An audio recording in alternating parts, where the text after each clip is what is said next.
Imagine standing in the Americas in 1492, watching foreign sails cut across the horizon. These newcomers carried no understanding of your people, your history, or your sovereignty. And yet, they arrived already convinced that the land beneath your feet was theirs by divine right. Why? Because in distant Rome, a pope had declared it so.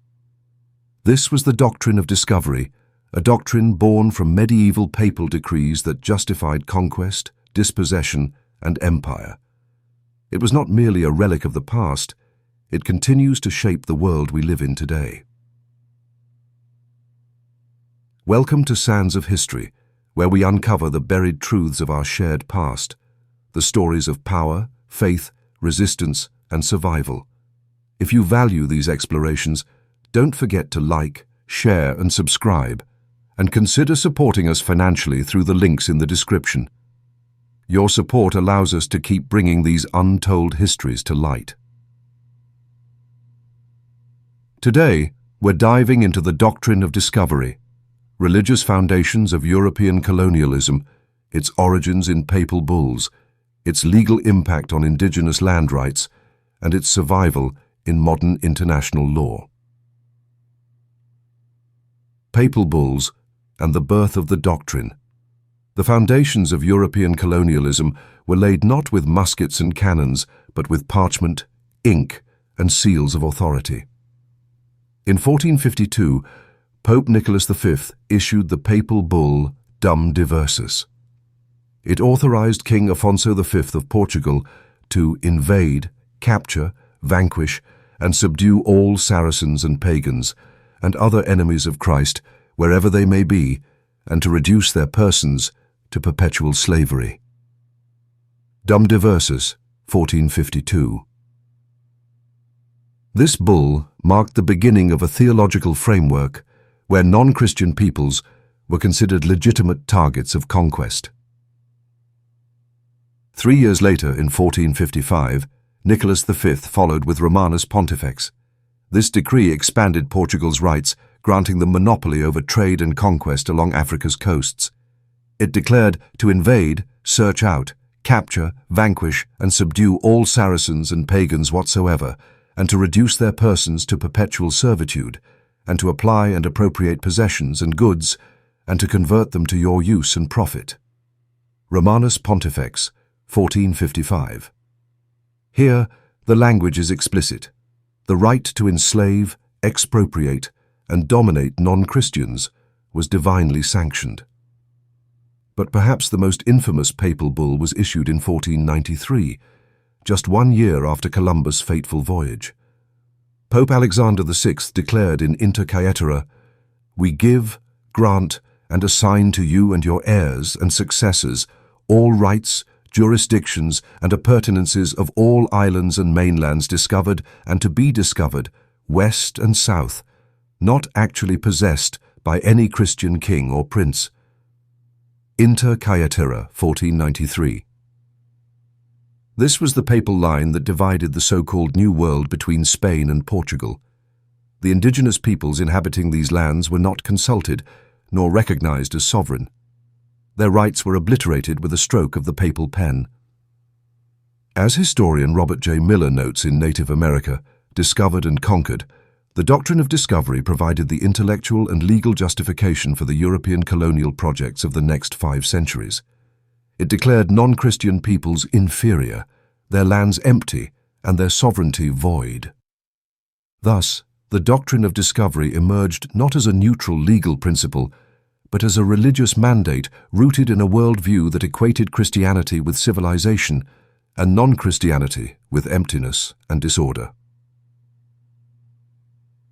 From theology to law, the transition from papal decree to secular law was gradual but decisive. By the 16th and 17th centuries, European states had adopted the doctrine as a standard of international relations. The principle was clear. Discovery by a Christian nation granted exclusive sovereignty and property rights over lands not ruled by Christians. Indigenous inhabitants might retain occupancy, but ultimate authority rested with the discoverer.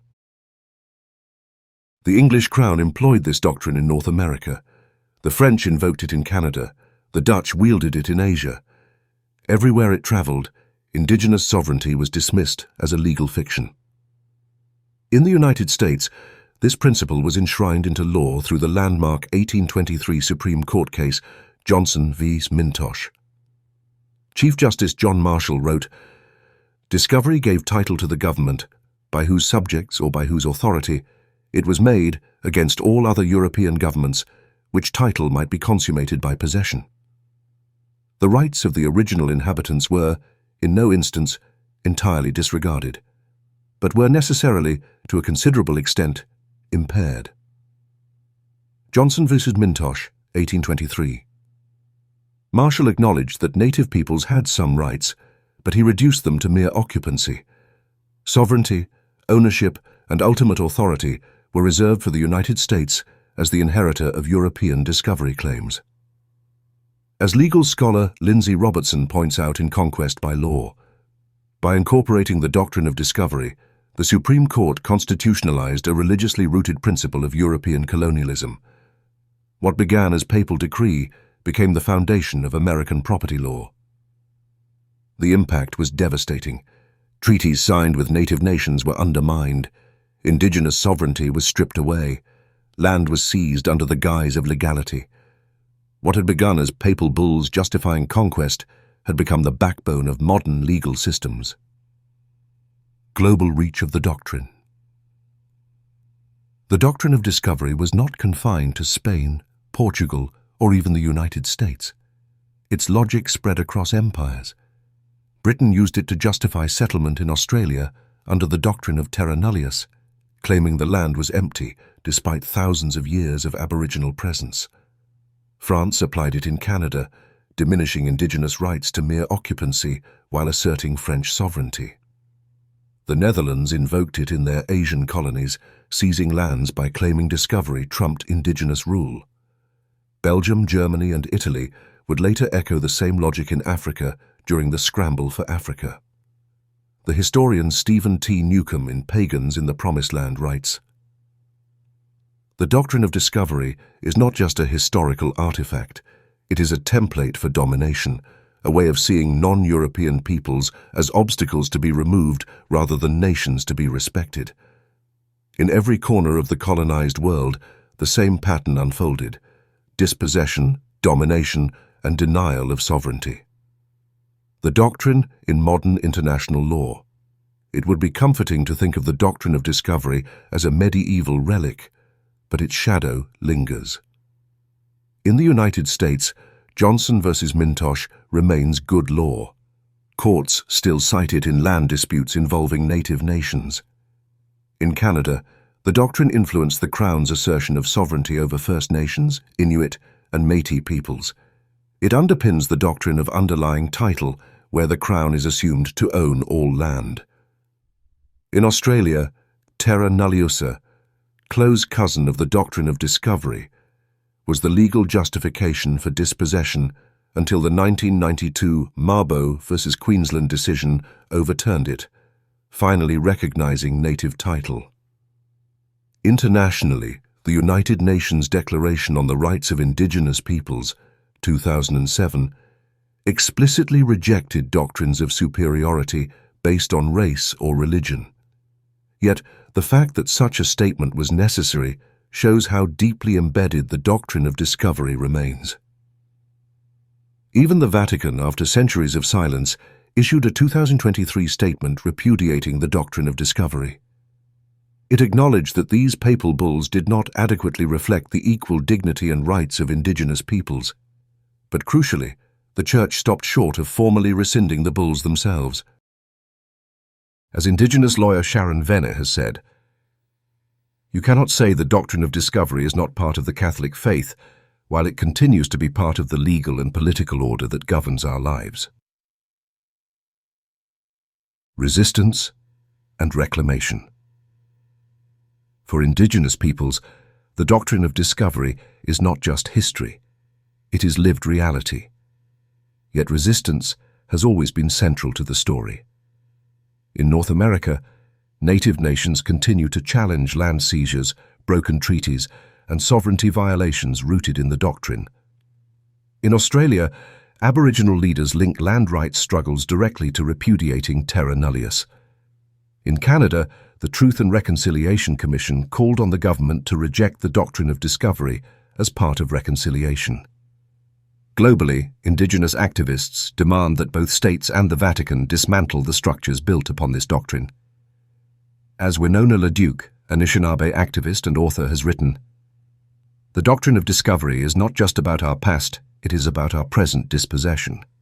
But our survival, our languages, our ceremonies, our laws, they testify that we are not discovered peoples. We are nations." Conclusion. The doctrine's long shadow, the Doctrine of Discovery, began as words written in Latin on vellum, sealed with the authority of medieval popes. But its consequences were anything but abstract. It sanctified conquest, justified enslavement, and erased the sovereignty of entire nations. It moved from theology to law, from Rome to London, Madrid, Washington, Ottawa, and Canberra. It shaped the world map, the seizure of continents, and the legal systems that govern us today. And yet, despite centuries of dispossession, Indigenous peoples have resisted, survived, and reclaimed their voices.